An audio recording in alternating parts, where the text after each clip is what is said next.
ఢిల్లీలో నేడు పార్లమెంట్ సమావేశాల సందర్భంగా విపక్ష పార్టీలు ఆందోళనకు దిగనున్నాయి.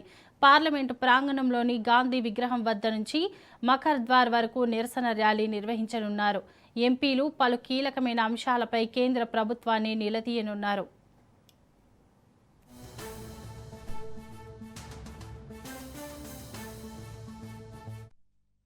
విద్యార్థులపై పోలీసులు జరిపిన దాడుల ఘటనపై కేంద్ర హోంమంత్రి పార్లమెంట్లో వెంటనే ప్రకటన చేయాలని విపక్ష సభ్యులు డిమాండ్ చేయనున్నారు.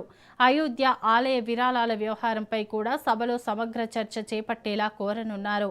అలాగే జమ్మూ కాశ్మీర్కు పూర్తి రాష్ట్ర హోదా పునరుద్ధరించాలని కేంద్రాన్ని కోరనున్నారు.